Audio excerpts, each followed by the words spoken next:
Adaku and Kato were a loving couple who lived in the hilly village of Rusaka, a quiet place where life moved gently and the sun kissed the green slopes every morning. Their marriage began with tenderness, laughter, and the simple joy of knowing they had each other. Everyone in Rusaka admired them, their unity, their calm, and the way they walked together through the winding village paths. But hidden deep in Kato's heart was a silent expectation, a dream he never voiced. He wanted only 2 children, 1 boy and 1 girl. Adaku, however, loved motherhood in the purest form. She welcomed the idea of children as a blessing, never thinking to limit what God might give. 2 years after their wedding, they had their first child, a boy. Kato smiled and accepted the joy that filled their home. When the boy turned 2, a second child arrived, another boy. That was the first time Kato's mouth slipped. "I thought this one would be a girl," he murmured. Adaku asked gently, "Did you want a girl?" He simply shrugged, "Yeah." But he still said nothing about being done with children. When Adaku became pregnant a 3rd time and delivered a girl, Kato rejoiced like a man who had finally achieved something he longed for. He organized the naming ceremony, something he never did for the first 2 sons. He named her Lucy without telling Adaku beforehand, but she accepted it quietly. She thought love was finally settling between them again. Months later, Adaku woke with a familiar flutter in her stomach. She checked and smiled, pregnant again. Happiness filled her heart as always. But when she told Kato, everything changed. He jerked out of bed as if struck. "I thought I told you we were done." "You never told me," she whispered. "You should do something about it." "What do you want me to do?" He had no answer, only anger.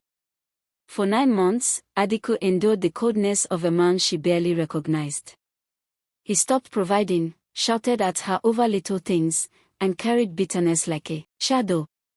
When the 4th child, a beautiful baby girl, was born, Kato could not hide the guilt and rejection in his eyes. He didn't hate her, but he couldn't love her either. And Adaku noticed. 3 years later, when she became pregnant again, fear gripped her heart. She told him gently during a meal, "I think our 5th is coming." He reacted with more rage than she had ever seen. "No. No more. You should have prevented this." "What about you?" she pleaded. "You said we were done, what did you do?" Arguments filled their home for days. One morning he forced her to the hospital. Minutes later, her pregnancy, her joy, was gone. She returned home in pain, physical and emotional. Kato acted as though nothing had happened. Something inside her broke. Anger took root, deep, heavy, consuming. She walked around with it for months. She looked at Kato and saw a stranger. She looked at her youngest daughter, the one he could not love, and felt a rage that shook her spirit. The turning point came on a quiet dawn.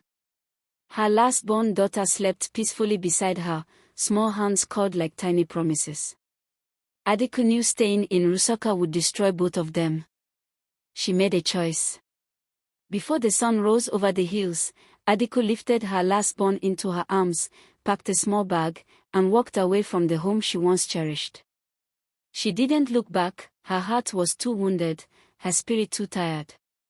With the help of relatives abroad, she found her way out of Rusaka and into the United States of America, determined to raise her daughter in a place where she would know real love, where her father's rejection could never touch her again. Back in Rusaka, Kato remarried quickly.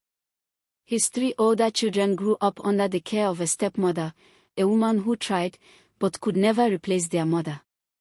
And so, the story of Adaku and Kato ended where a new chapter quietly began, in a distant land where Adaku started over, holding tightly to the one child whose life had given her the courage to walk away.